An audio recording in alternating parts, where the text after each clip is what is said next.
Ce que j'ai pas apprécié du tout, c'est de prendre un coup de poignard dans le dos. Mardi, on est arrivé au tribunal, moi le premier, en étant persuadé que ce qu'on risquait de plus gros, c'était un nouveau report. Et on voulait éviter le report. Et au bout d'un quart d'heure dans le tribunal, j'avais à peine fait ma première plaidoirie que j'ai su que les vautours étaient sur les chaises et que tout le monde allait... On était seuls contre tous. C'était une mise à mort, mais une mise à mort. Là aujourd'hui, les traîtres, les lâches, ils ont été obligés de retirer le masque. La prochaine fois, ça va pas être tout à fait la même discussion. Mardi, on a pris un grand coup derrière la tête. Depuis mardi, il s'est passé 48 heures.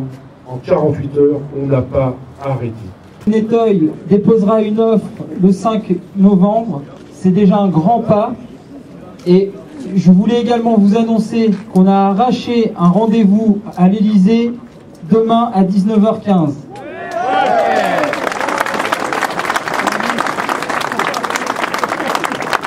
Il y aura une deuxième réunion avec François Hollande. Il n'était pas envisageable que l'Élysée ne reçoive pas la délégation de Petite Couronne. Si l'État n'était pas là, ça serait la faute de qui? Voilà. Il y a des vrais responsables. Il y a Total qui nous a mis des bâtons les roues à longueur de temps. Il y a Shell qui nous a mis dans cette situation et ça ne le gêne pas de voir mourir petit à petit ces 3 raffineries qui lui restaient il y a encore 4 ans. C'est le gouvernement. Certains disaient, si nous dirigions la France, on aurait à régler le problème. Aujourd'hui, ils dirigent la France. Alors je voudrais les voir régler le problème. On va se la jouer à l'ancienne et on va taper encore plus fort sur la table. On va s'attaquer à ceux qui nous mettent des bâtons les roues. On va s'attaquer à ceux qui sont censés nous aider et qui nous ont lâchés en plein milieu de la rivière. On va mettre le gouvernement devant ses responsabilités.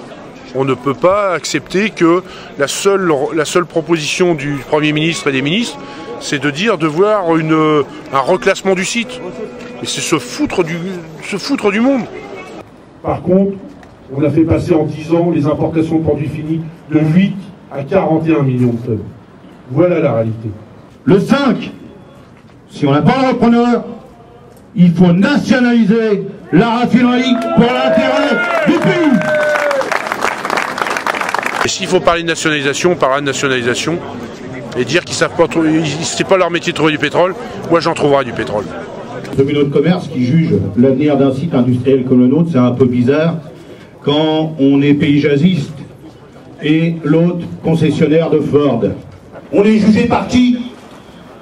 Alors, la compétence, monsieur, c'est nous qui l'avons et c'est nous qui la maîtrisons, que ce soit un repreneur ou pas. Voilà.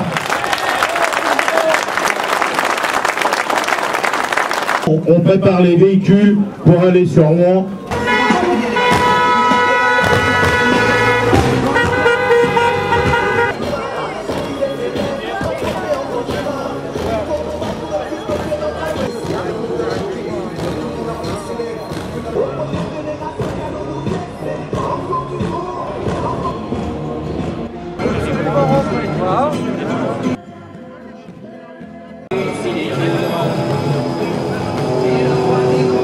Et la raffinerie, elle doit vivre, elle doit travailler pour nos salariés, pour l'industrie et pour l'énergie en France.